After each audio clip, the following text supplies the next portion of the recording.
남자들이 모이면 뭐 하는지 아세요? 남자들이 두셋이 모였다. 그럼 무슨 얘기 하는지 아세요? 군대 얘기합니다. 군대 얘기하고 여자들이 가장 싫어하는 군대에서 축구하는 얘기합니다. 제가 군생활했을 때는 꼭 비가 오면 그 여단장님이 팬티바람에 연방장이 집합해서 꼭 축구를 하라고 시켰어요. 사이코 같은 우리 여단장이 계셨는데, 근데 뭐 거긴 뭐 여자들이 없으니까요, 뭐 그렇게 해도 흉이 되지 않는데, 근데 남자 두셋이 모이면 뭐 화투도 치지만 셋이 모여서 얘기할 때 가장 큰 주제는 군대 얘기입니다. 근데 왜 남자들이 모이면 군대 얘기를 그렇게 즐겨서 할까요? 그 이유가 뭘까요? 근데 이 군대에서 자기들이 얘기하는, 그 셋이 얘기하는 공통된 주제가 자기가 군생활에서 가장 힘들게 군생활했대요. 자기가 그냥 뭐 되게 그냥 노는 부대임에도 불구하고 이게 그냥 제대만 하면 그 부대가 너무 힘들었고 꼴도 같은 고참이 있어가지고 나를 괴롭혔다부터 시작해가지고 막 했는데, 그 중에는 군대 안 갔다 온 사람도 군대 갔다 온 것처럼 껴면서 열심히 얘기하는 사람이 있어요. 왜냐면 들은 얘기가 너무 많거든요. 옆에서 얘기하는 걸 다 이해하고 같이 맞받아치며 얘기할 수 있는 내용들이 너무 많은 거예요. 들은 얘기가 너무 많아서. 왜 남자들이 이렇게 군대 얘기를 많이 할까? 인생에서 군생활만큼 그 경험 가운데 가장 강렬했던 경험이 군생활이기 때문에 군대 얘기를 많이 합니다. 그것만큼 인생에 정말 내 삶 가운데 그렇게 고생했고 그렇게 힘들었던 추억이 없어요. 그러니까 그게 강렬한 인상으로 남아 있습니다. 근데 여러분, 바라기는 오늘 계속적으로 부흥을 경험하라는 말씀인데, 정말 이 시간 가운데 하나님을 강력히 만나는 은혜와 축복이 여러분 가운데 있길 바랍니다. 그래서 여러분 만나면 남녀노소를 막론하고 하나님이 나와 함께 계셨고 나를 통해서 이런 일을 이루셨다라고 하나님을 자랑하며 하나님 만났던 그 간직과 고백이 여러분 삶 가운데 풍성히 넘치시기를 주의 이름으로 축복합니다. 이제는 남자들이 모이면 군대 얘기가 아니라 하나님이 나를 통해서 이렇게 역사했어, 하나님이 나 한 주간 이렇게 추운 날씨지만 하나님이 나를 지키시고 보호하셨고 성령께서 나를 인도하셨는데 이런 기적과 이런 은혜가 있었어, 이런 말씀의 나눔이 풍성한 우리 동신교회 모든 우리 성도들이 되시기를 주의 이름으로 축복합니다. 오늘 이 말씀을 통해서 우리가 함께 은혜 받은 말씀은 하나님의 마음을 가지라 라는 제목입니다. 하나님의 마음을 가지라. 우리의 마음이 하나님과 동상이몽이에요.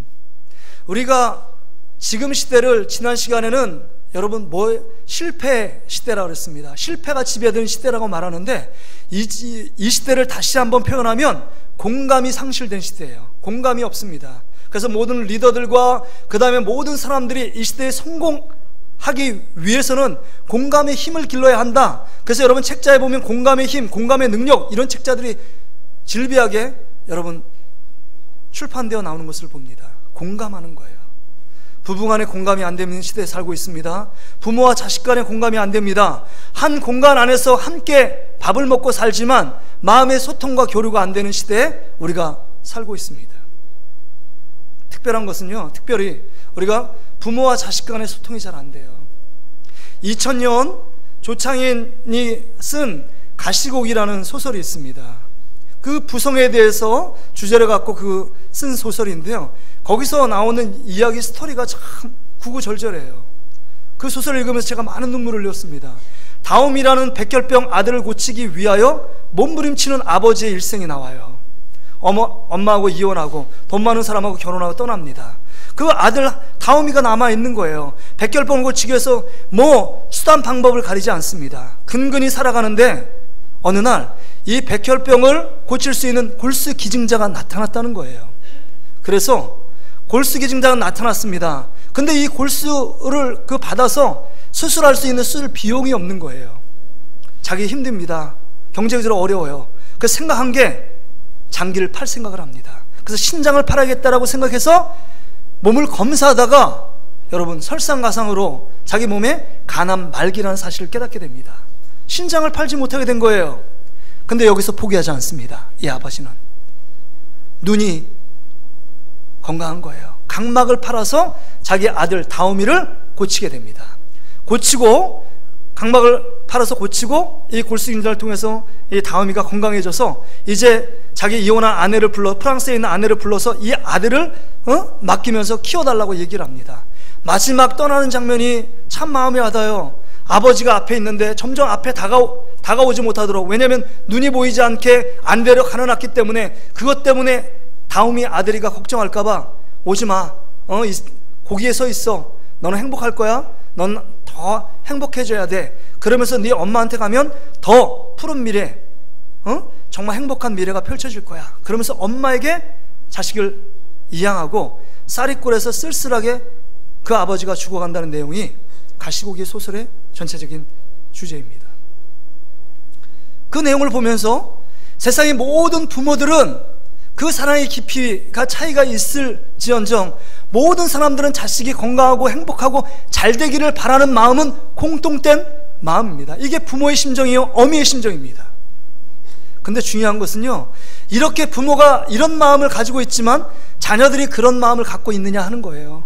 그 마음을 공유하지 못합니다. 뭐 좀 공부 좀 하라, 너 이거 해라, 이거 하지 말라 얘기하면 자녀들이 그 짧은 생각 가운데 엄마 왜 내 인생에 간섭해, 왜 엄마 내 인생에 규제해, 왜 내가 하고 싶은 대로 하지 말게 해, 못하게 해, 이런 생각에 치우쳐 있습니다. 부모의 마음을 헤아리지 못해요. 부모가 뭘 원하는지를 관심조차 없습니다. 내 이기심, 내 만족, 내 기쁨, 내가 하는 것이 가장 옳은 것이라고 생각하는 자녀들이 참 많습니다. 그래서 부모가 자녀들을 볼 때 너무 답답하게 생각해요. 가끔가다 우라통이 치밀 정도로 저거 내가 배 아파서 난 자식인가 할 정도로 왜 너무 부모의 마음을 몰라도 너무 모른다, 이런 생각을 가질 때가 참 많이 있습니다. 근데 여러분, 이게 부모와 자식 간의 마음도 교통이 안 되는데 하나님이 우리를 향한 마음이면 어떨까요? 하나님이 너무나도 여러분을 사랑함에도 불구하고 그 궁휼한 마음과 은혜와 사랑으로 늘 인도함에도 그 사랑을 알지 못하고 늘 곁길로 가고 내 마음대로 살고 내 기분대로 살고 내 뜻대로 살아가고 있는 우리의 모습이 아닌가 하는 생각을 갖습니다. 여러분 어떠십니까? 정말 하나님 아버지의 마음을 품고 사십니까? 별로 그렇지 않잖아요. 그 마음이 다른 게 누가복음 15장에 극렬하게 나오는데요, 거기 보면 둘째 아들이요, 아버지가 죽지도 않았는데 재산의 반을 달라고 간청을 합니다. 이 배은망덕한 자식이고 불효막심한 자식입니다. 부모가 이 재산의 문제를 먼저 꺼내야 되는데 자식이 먼저 부모의 재산 반을 떼달라고 얘기합니다. 그런데 그런 무례한 부탁에도 불구하고, 무례한 요구에도 불구하고 부모가, 아버지가 그것을 들어줘요. 자식은 자신이 지금 아버지를 마음을 아프게 했다, 이 생각은 안중에도 없습니다. 둘째 아들은 그렇다고 치고 맏아들은 어떻습니까? 죽은 자식이 돌아온 것 때문에 기뻐하며 춤추면서 동네방네 잔치를 베풀고 있는 아버지의 마음도 헤아리지 않고 자기 재산 반 땅 됐는데 또 그것이 4분의 1로 줄어들까봐 걱정하면서 내가 아버지가 했던 일들을, 과거를 묵상하며 추억하면서 아버지가 이럴 수 없지, 나를 위해서는 염소 새끼 한 마리 안 잡아줬는데 어떻게 소를 잡아주면서 잔치할 수 있어? 창기야 말아보면 저 둘째 놈, 내 동생, 전 내 동생도 아니야. 그래서 그 잔치에 들어가기를 마다하고 거부하는 이 맏아들의 마음이에요. 아버지의 마음은 전혀 없습니다. 자신의 인생이 중요하고 앞으로 살아갈 자기의 행복, 자기 만족, 자기 뜻, 자기의 기분에 취해 있는 첫째 아들과 둘째 아들의 모습이에요. 이게 현대를 사랑하는 모든 그리스도인의 삶의 모습이 아닐까 생각합니다. 오늘 본문에 보면 우리가 요나서를 지금 3장까지 왔습니다. 다음 주에 4장으로 끝나게 될 텐데 이 요나서 1장부터 4장을 쭉 보세요. 하나님 아버지의 마음은 동일합니다. 끝까지 사랑하시는 하나님의 마음인데 요나는요, 하나님의 마음을 이해하지 못해요. 그 마음하고 전혀 반대의 마음을 갖고 하나님 말씀에 불순종하며 다른 길로 갑니다. 자기의 선입관과 편견에 휩싸여서 자기 뜻대로, 자기 고집대로 행동하는 이 요나의 모습을 봅니다. 이 시대의 진정한 부흥이 뭘까요? 이 시대에 살아계신 하나님을 만나는 경험이 뭘까요? 여러분, 하나님의 마음을 소유한 자들이 이 시대의 부흥을 경험할 줄 믿습니다. 여러분, 초신자나 처음 나온 우리 성도들은 자기 문제에 집착되어 있는 거, 이건 정상적이에요. 그러나 조금 더 신앙이 자라게 되면 옆 사람의 아픔도 보이고요, 진정한 하나님이 무엇을 기뻐하고 무엇을 내 삶 가운데 요구하는지 하나님 아버지의 마음에 집중하게 됩니다. 이게 믿음의 성숙한 사람의 모습이요, 하나님이 기뻐하시는 부흥을 경험한 자의 삶의 모습이라는 사실입니다. 바라기는 오늘 이 말씀을 듣고 정말 잃어버렸던 하나님의 마음을 소유하는 여러분 되시기를 주의 이름으로 축복합니다. 우리를 너무너무 사랑하시고 너무 기다리시는 그 하나님 아버지께서 우리를 통하여 무엇을 요구하시는지, 어떤 사랑을 우리 가운데 베풀고 계신지를 깨닫는 복된 시간 되시기를 주의 이름으로 축복합니다. 먼저는요, 오늘 본문의 말씀을 통해서 요나를 포기하지 않으시는 하나님 아버지의 마음을 볼 수 있습니다. 요나 한 사람을 포기하지 않으세요. 1절 2절에 보세요. 여호와의 말씀이 두 번째로 요나에게 임하니라 이르시되 일어나 저 큰 성읍 니느웨 가서 내가 내게 명한 바를 그들에게 선포하라 하신지라. 지금 요나를 다시 세워서 두 번째 하나님의 말씀이 임하고 있습니다. 이 말씀은 요나서 1장 1절 2절에 동일한 말씀이 재탕되고 있어요.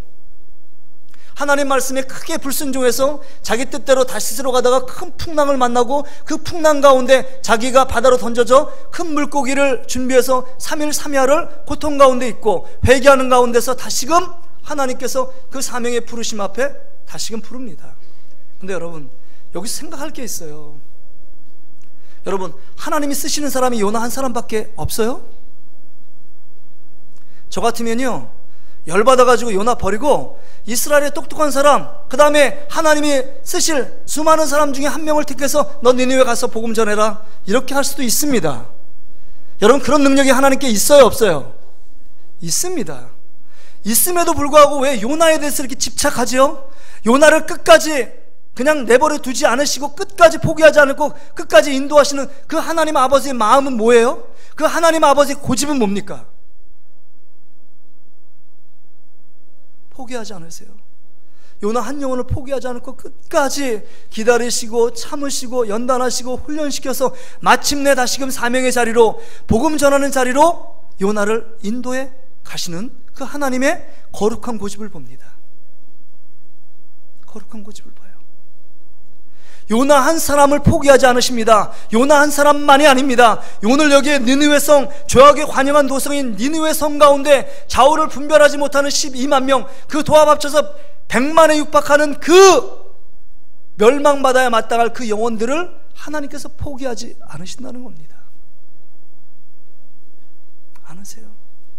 요한복음 13장 1절에 보면 이런 말씀이 나옵니다. 우리 요한복음 13장 1절 말씀만 같이 볼까요?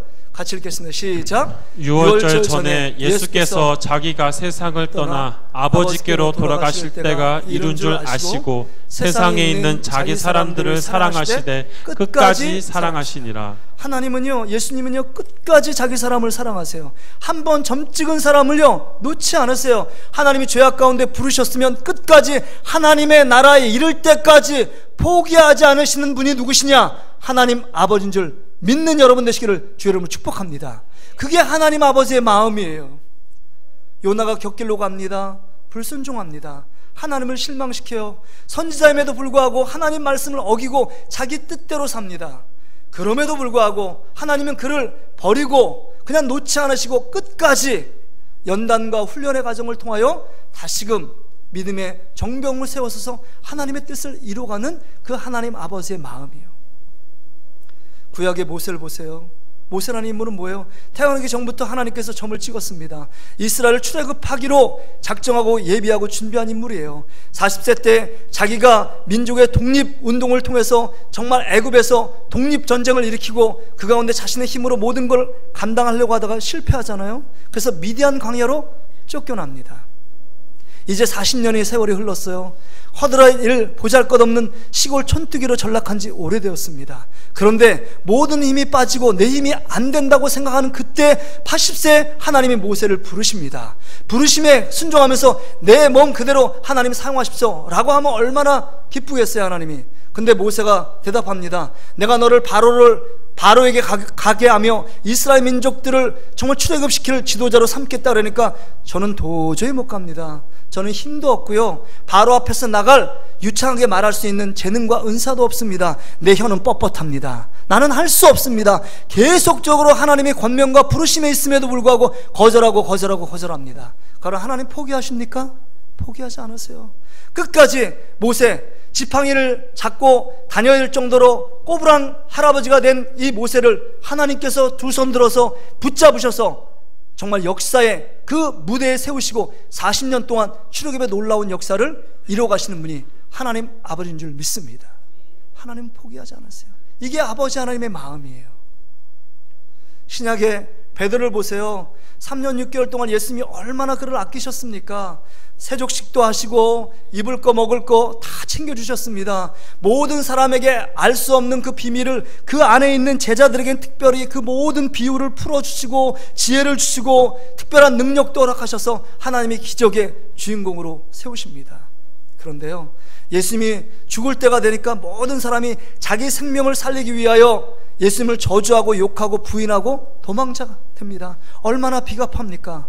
같이 죽으러 가자니까 나는 죽을 수 없다는 겁니다. 나는 살아야겠다는 겁니다. 얼마나 비겁하고 얼마나 정말 예수님께 배은망덕합니까? 그럼에도 불구하고 예수님은 이런 치사하고 비겁한 베드로를 포기하지 않습니다. 끝까지 갈릴리 바다에 가서 예수님께서 회개할 기회를 주십니다. 네가 나를 사랑하느냐? 네가 나를 사랑하냐? 네가 나를 사랑하냐? 내 양을 먹이라, 내 양을 치라, 내 양을 먹이라 말씀하시며 그 상처를 회복시켜 주시고 다시금 인생의 후반기에 하나님의 귀한 사도로서 쓰임받을 수 있도록 길을 열어주신 분이 우리 예수님이요 하나님인 줄 믿습니다. 하나님은 절대로 포기하지 않았어요. 절대로 포기하지 않으십니다. 이 말씀을 보면서 여기에 예배드리는 여러분들을 하나님이 포기하지 않으셨기 때문에 이전에 올라온 줄 믿습니다. 죄악 가운데 전혀 소망이 없는 우리들을 하나님의 궁휼하심과 하나님의 은혜와 사랑 속에 여러분의 각자의 처소에서 부르셔서 하나님의 자녀 삼아주시고 거룩한 하나님의 백성으로 삼아주신 분이 하나님 아버지인 줄 믿습니다. 여러분이 곁길로 가고 하나님을 실망시키고 불순종의 죄악 가운데 그 인생의 영적으로 밑바닥에 떨어져 있는 상황 가운데 있을지라도 하나님은 절대로 우리를 버리시거나 포기하지 않으십니다. 그래서 마태복음 18장 14절에 이런 말씀을 하세요. 마태복음 18장 14절 말씀 한번 보세요. 자, 같이 한번 읽겠습니다. 시작. 이와 같이 이 작은 자 중에 하나라도 잃는 것은 하늘에 계신 너희 아버지의 뜻이 아니니라. 우리의 한 영혼이 잃어진 것, 그 하나님의 뜻이 아니라는 겁니다. 한 영혼 한 영혼, 정말 세상 사람이 볼 때 너무 보잘것없는 그 영혼일지라도 정말 형편없이 하나님을 등지고 하나님을 욕하고 떠나고 반대편에 서 있을지라도 하나님은 그 영혼 궁일이 여기시고 끝까지 사랑함으로 붙들고 사용하시는 줄 믿습니다. 그렇다면 여러분, 왜 우리를 포기하지 않고 끝까지 세울까요? 요나를 포기하지 않고 끝까지 붙드시는 이유가 뭘까요? 요나를 보세요. 하나님이 회개시키고 다시금 3장에 복음을 전할 수 있는 사명을 주시기 위해서, 그 기회를 주기 위해서 한 영혼을 구원하기 위하여 우리를 포기하지 않고 하나님께서 우리를 구원해 주시고 정말 동신교회 성도로 세운 줄 믿습니다. 한 영혼을 전도하기 위해서. 수가성 여인을 여러분 잘 알잖아요. 사마리아 여인이요, 사마리아 여인 누구 하나 여러분 관심 갖지 않습니다. 그 마을 가운데 왕따가 돼서 12시에 물을 떠오러 혼자 슬그머니 떠오는 정말 비참하고 처량한 신세가 사마리아 여인이에요. 근데 그 한 영혼 하나님이 포기하지 않습니다. 예수님 포기하지 않고 헐레벌떡 다가와서 12시간에 마치기 위해서 막 달려갑니다. 그 영혼 하나 만나기 위해서. 전혀 소망이 없이 살아가는 그 여인, 민족적인 차별과 그 다음에 부도덕한 여인은 낙인 찍힌 그 여인에게 찾아가서 복음을 전하고 영원한 생수 되신 예수님께서 그 말씀을 전함으로 말미암아 예수를 믿고, 그 여인이 제일 먼저 했던 일은 사마리아 지역 자기 동네에 가서 복음을 전하는 일이었습니다. 복음을 전해 어떻게 됐습니까? 그 여인이 예수 그리스도 메시아를 만났다, 내가 주를 보았다라는 그 말에 수많은 사람이 몰려듭니다. 그래서 이틀 동안 더 위해서 첫 번째로 사마리아 성에 예수님 모시고 부흥 집회를 한 그 여인이 수가성에 있는 사마리아 여인이에요. 한 영혼 포기하지 않고 끝까지 붙들어 주셔서 마지막 복음을 전파할 수 있도록 우리에게 그 사명의 자리, 그 생명을 살리는 기회의 자리로 우리를 인도하기 위해서 우리를 포기하지 않으시는 하나님의 사랑과 은혜를 여러분 늘 기억하는 저와 여러분의 삶이 되시기를 주의 이름으로 축복합니다. 또 우리가 하나님 아버지의 마음이 어떤 마음이냐, 3절에 보세요. 3절의 말씀 같이 한번 읽어보겠습니다. 시작. 요나가 여호와의 말씀대로 일어나서 니느웨로 가니라. 니느웨는 사흘 동안 걸을 만큼 하나님 앞에 큰 성읍이더라. 지금 이제 요나가 하나님의 말씀대로 살아가는 것이 가장 축복의 인생길임을 깨달았어요. 절절하게 깨닫습니다. 왜요? 물고기 뱃속에서 3일 3야처럼 정말 숨이 턱턱 막히고 어마어마한 악취가 풍기는 그곳에서 삶과 죽음의 고비를 넘나들다 보니까 내 인생은 이제는 가장 안전하고 가장 행복하고 복된 길은 하나님 말씀대로 살아가는 길이라는 것을 깨달은 겁니다. 그래서 말씀대로 지금 니느웨 성 가서 복음을 전해요. 그렇습니다. 여러분, 우리 하나님 아버지는 우리를 너무 사랑하시기 때문에 이 땅 가운데서 우리 하나님의 사람들이 행복하고 복되고 풍성한 삶을 누리길 원하세요. 그 누리는 정말 비결은 하나님의 말씀대로 살아갈 때, 그 말씀 안에 거할 때, 그 말씀의 능력을 힘입어 살아갈 때만이 하늘의 신령한 능력이 그 가운데 넘치게 될 줄 믿습니다. 여러분, 그것을 알기 때문에 우리 하나님께서 말하는 겁니다. 수많은 구약의 선자를 통하여 니들 말씀 안에 거해야 된다. 회개하고 말씀 안에 거하라. 말씀이 생명이고 진리요 힘이다 라고 말씀하면서 계속적으로 하나님의 말씀으로 돌아올 것을 권면하고 있는 겁니다. 여러분, 기차는요 레일에 있을 때 가장 안전해요. 비행기는요 항로에 머무를 때입니다. 칼기가 폭파됐을 때 그 이유를 아시죠? 소련이 나쁘지만 항로에서 이탈해서 그런 위험을 당하는 겁니다. 배도요, 배가 자기 백길이 있습니다. 정해진 백길. 그거를 떠나면 백길이 그 넓은 배에서 그 바다에도 백길이 부딪히는 일이 종종 일어납니다. 가장 안전한 건 백길이 있어요. 여러분, 금붕어는 어항 속에 있을 때 가장 안전해요. 거기가 답답하다고 떠나는 순간 자기의 생명이 끝나는 겁니다. 마찬가지로 하나님의 사람은 하나님의 말씀 안에 거할 때만이 가장 안전하고 가장 복되며 가장 행복한 인생이 펼쳐지게 될 줄 믿습니다. 그러기에 하나님 아버지의 마음은 말씀대로 살아가라는 거예요. 말씀대로 살아가라. 말씀을 듣고 읽고 보는 삶, 이것이 우리 가운데 주님이 주신 부흥의 출발점이라는 겁니다. 너무 기본적인 말이지만 우리 말씀을 보지 않습니다. 말씀을 제쳐놓습니다. 그리고 내 뜻대로 살아갑니다. 내 경험대로 살아갑니다. 그리고 실패합니다. 그리고 얻어 터진 다음에 다시 나옵니다. 아, 하나님의 말씀이구나. 하나님의 말씀. 하나님의 말씀.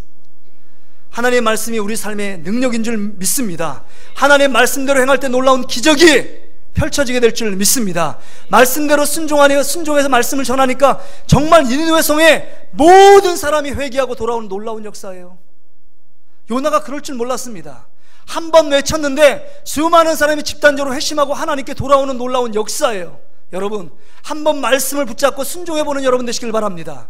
그럼 여러분이 상상하지 못하고 듣지 못한, 깨닫지 못한 곳에서 하나님의 놀라운 기적과 하나님의 살아계신 놀라운 축복이 여러분 삶 가운데 풍성하게 넘치게 될 줄 믿습니다. 그래서 여러분, 간증이 뭐예요? 군대 얘기가 아니라 정말 말씀에 이렇게 붙잡고 순종했더니 이런 놀라운 역사를 나에게 펼쳐주셨다. 내가 정말 하나님께 말씀에 붙들며 살아갈 때 이 세상의 험난한 세상을 돌파하고 승리했고 모든 사단의 유혹에 이겼고 내가 하나님 주신 놀라운 기쁨, 하나님 주신 기적들을 경험했다. 이런 간증들이 여러분 삶 가운데 쏟아지시기를 주의 이름으로 축복합니다. 마지막으로는요, 어떤 하나님의 마음을 우리가 소유해야 되느냐? 여러분, 회개하면 용서하시는 하나님 아버지의 마음입니다. 여러분 4절부터 보세요. 요나가 그 성읍에 들어가서 하루 동안 다니며 외쳐 이르되 40일이 지나면 니느웨가 무너지리라 하였더니 니느웨 사람들이 하나님을 믿고 금식을 선포하고 높고 낮은 자를 막론하고 굵은 베옷을 입은지라. 여러분, 왕이 왕복을 벗어버리고 죄수도 입는 베옷을 입고 그 다음에 죄를 뒤집어 쓰고 회개했어요. 회개가 얼마나 간절한 회개였냐면 금식을 선포합니다. 금식을 선포한다는 건 나의 생명이 하나님께 있다는 거예요. 하나님이 살려주시면 내가 살고 하나님이 죽이시면 난 죽겠다는 결단이 금식이에요. 금식을 정한이 없습니다. 3일 4일이 아니에요. 지금 40일 후에 내가 지금 너희들 하나님 말씀을 듣고 회개하지 않으면 죽을 텐데 지금 기한이 없어요. 열흘이 될지 40일이 될지 몰라요. 근데 금식을 선포하는데 누구부터 금식하느냐? 왕부터 시작해서 모든 어린아이뿐만 아니라 무슨 동물의 무슨 죄가 있어요. 동물부터 시작해서 먹이지도 않습니다. 그들이 금식하라고 얘기를 들었는지 못 들었는지 모르지만 모든 동물까지 다 금식을 시키고 하나님 앞에 죄를 회개합니다. 기도만 하는 게 아니에요. 여기 보세요. 지금 여기 보세요. 8절 보세요. 사람이든지 짐승이든지 다 굵은 베옷을 입을 것이요, 짐승까지 베옷을 입혔대요. 힘써 하나님께 부르짖을 것이며 각기 악한 길과 손으로 행한 강포에서 떠날 것이다. 이젠 죄악과 단절하고 죄악과 결발하고 죄악을 미워하고 하나님 앞에 금식하며 돌아오라는 겁니다. 9절에 보세요. 하나님의 뜻을 돌이키시고 그 진노를 그치사 우리가 멸망하지 않게 하시리라. 그렇지 않은 줄을 누가 알겠느냐 한지라. 하나님이 그들이 행한 것 곧 그 악한 길에서 돌이켜 떠난 것을 보시고 그랬습니다. 이제 기도만 한 것이 아니라, 기도하면서 죄악을 행한 게 아니라, 기도하고 자기가 행하던 모든 악한 일을 끊고 단절하고 결별하고 주님 앞에서 생명을 내어놓고 하나님을 찾고 하나님을 구하고 있는 이 니느웨 백성의 삶의 모습을 봅니다. 주님의 마음이 뭔지 아세요? 이렇게 죄악을 회개하고 주님 앞에 매달리고 주님께 돌아오고 주님의 얼굴을 구하면 하나님이 뭐예요? 용서하시고 그 넓은 품으로 품에 안으신다는 겁니다. 여러분, 탕자의 비유 속에 그 핵심이 뭐예요? 나쁜 놈이 누굽니까? 정말 구제불능이 누구예요? 둘째 아들이 아닙니다. 둘째 아들은요, 아버지 앞에 재산 반을 다 말아먹었어요. 근데 아버지가 그 재산을 아깝다 생각하지 않습니다. 제일 중요한 아버지의 관심은 이 자식이 죽었는지 살았는지예요. 그래서 늘 동구 밖에 넓은 그 손을 품어서 이 아들이 돌아오기를 날마다 기다립니다. 포기하지 않으시고. 근데 돌아왔어요, 안 돌아왔어요? 회개하고 돌아옵니다. 죽은 자식인지 알았는데 살아서 돌아온 거예요. 그 기쁨이 너무 충만해서 뭐합니까? 동네방네 잔치를 해요. 근데 가장 큰 당자는요, 맏아들이에요. 아버지의 마음을 알지 못하고 계속 이 잔치하는데, 잔치하면서 비아냥거리며 비난하고 아버지를 욕하고 있습니다. 이게 지금 우리의 모습일지 몰라요.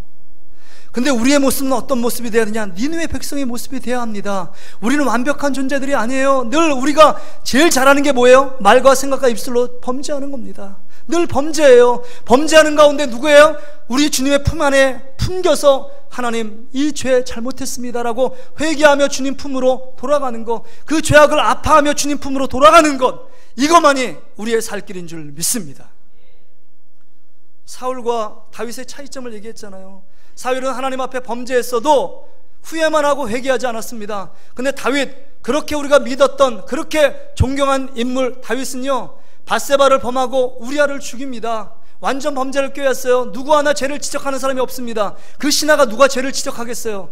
완전 범죄를 꿈꿨습니다. 그러나 하나님은 보셨고 나단 선지자를 통하여 보내서 당신이 그 범인이라고, 당신이 극악무도한 죄를 지은 장본이라고 말했을 때 거기서 거꾸러지면서 침상이 썩도록 하나님 앞에 눈물을 흘리며 회개합니다. 하나님을 구해요. 그게 시편 51편 얘기 아닙니까? 난 죄악 중에 출생했고 정말 하나님, 내가 정말 보고 하나님 느끼고 경험한 모든 것들이 죄 아래에 있습니다. 내가 지금 주님을 구합니다. 주님의 은혜를 구하지 않으면 내가 살 수 없습니다라고 고백하며, 주님이 원하는 제사는 상한 심령의 제사, 하나님의 은혜, 하나님의 궁휼하심, 하나님의 사랑 없이는 내가 살 수 없습니다라고 간절하게 주님을 구하며 회개할 때 하나님은 어떻게 축복하세요? 그 죄악을 짓고 그런 어마어마한 죄를 지었음에도 불구하고 하나님께서 그 다음에 다윗에게 내 마음에 합한 종이라고 말씀하십니다. 죄가 없어서가 아니에요. 죄를 짓지 않아서가 아닙니다. 죄를 회개하고 주님 앞에 나아갔을 때 내 마음에 합한 사람이 다윗이라고 말합니다. 할렐루야. 여러분, 우리 안에 죄가 있습니까? 하나님 앞에 회개하고 주님 품으로 달려나가는 저와 여러분의 삶이 되시기를 주의 이름으로 축복합니다. 그런 놀라운 역사가 있을 때만이 우리 삶 가운데 하나님이 일으키시는 놀라운 부흥의 역사가 우리 가운데 충만히 채워질 줄 믿습니다. 지난주 토요일 날 우리 성장반에서 양화진을 갔었잖아요.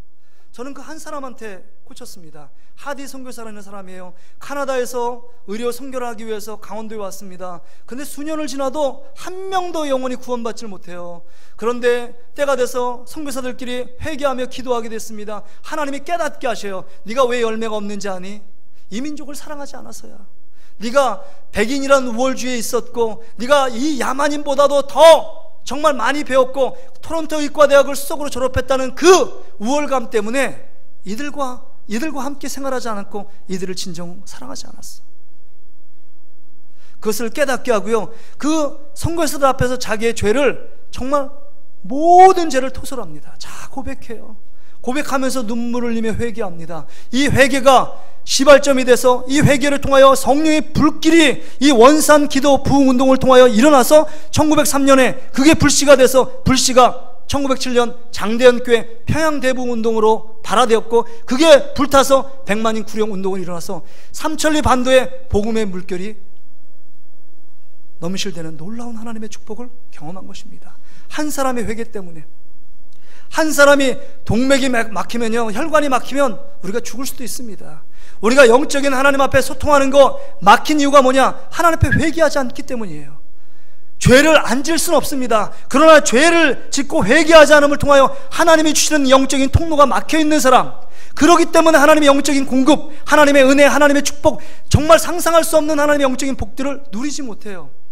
그런데 회개하니까, 하디 선교사 한 사람이 회개하니까 그 지역의 복음이 다시금 정말 충만하게 임할 뿐만 아니라 한국 땅에 엄청난 부흥을 일으키는 여러분 도화선이 됐다는 사실을 여러분 깨달아야 합니다. 우리 가정 속에 내가 회개함으로, 내가 아간이 아닌지를 다시 한번 돌아봐야 합니다. 내가 아나니와 삽비라가 아닌지를 돌아봐야 합니다. 하나님 앞에 철저히 회개하는 사람을 통하여 이 시대 가운데 잠자는 영혼들을 깨우고, 정말 이 부흥이 끝났다고 말하는 이 한국 땅에 다시 한번 부흥에 불타오르는 놀라운 샘솟듯 넘치는 하나님의 부흥의 역사를 체험케 하실 줄 믿습니다. 말씀을 정리합니다. 그런데 왜 우리에게는 이런 부흥의 역사가 없을까? 니느웨 성 같은 집단적인 회개의 역사들이 없을까 하는 것입니다. 왜 그럴까요? 여러분 안에 부흥을 사모하는 마음이 있습니까? 하나님을 찾지 않고, 정말 찾지 않고 한순간도 살 수 없다는 그 간절함과 그 목마름과 갈증이 여러분 가운데 있습니까? 그게 없어요. 우리는 하나님 만나도 좋고, 오늘 말씀에 은혜 받아도 좋고, 안 받아도 좋아, 어차피 일주일 동안 내 힘, 내 습관, 내 패턴대로 살아갈 텐데, 이렇게 생각합니다. 목마름이 없어요. 간절함이 없습니다. 여러분, 왜 간절함이 없을까요? 내 영적인 상태가 정말 구제불능이고 하나님 앞에서 아무것도 아닌 존재, 하나님의 은혜, 하나님의 사랑 없으면 죽을 수밖에 없는 존재라는 사실을 깨닫지 못해서 그렇습니다. 우리는 비참한 존재들이에요. 죄악 가운데 종노릇하며 살아가는 존재입니다. 우리는요, 하나님의 도우심 없이는 이 자리에 올라올 수도 없고요, 하나님이 나에게 은혜 주시고 믿음 주시지 않으면 우리는 아무 일도 할 수 없는 형편없는 존재들입니다. 여기 거룩하게 성경책을 들고 주의 전에 올라왔지만 우리의 뒤안길을 보세요. 우리의 인생은요, 죄악의 역사들이에요. 한순간도 우리의 마음과 심령을 하나님이 붙들어 주시지 않으면 살 수 없는 존재들입니다. 그러기에 니느웨 성 사람들은 죄악을 끓고 하나님의 도우심, 하나님 나에게 정말 한 줄기 가랑비 같은 은혜라도 주시면 내가 살겠습니다라는 목마름을 갖고 생명을 주님께 던지면서 하나님 앞에 간절함으로 부르짖습니다. 그럴 때 하나님께서 그 마음을 받으시고 하나님의 놀라운 역사를 이루어 주신 것입니다. 우리의 모습을 보면 하나님을 간절히 안 찾을래? 안 찾을 수 없습니다. 우리 영적인 상태를 보세요. 우리 가정을 보세요. 우리 직장을 보세요. 우리 이 사회를 보세요. 하나님 없이 뭐가 되겠습니까? 오늘도 하나님께서 이 마음을 깨닫기 원하고, 이 마음을 소유하고, 이 마음, 주님의 마음을 품고 주님을 구하는 자에게 상상할 수 없는 하나님의 부흥의 불길이 여러분 가슴 속에, 여러분 심령 가운데 떨어지게 될 줄 믿습니다. 오늘 우리 같이 이 찬양 부르며 같이 한번 기도하겠습니다.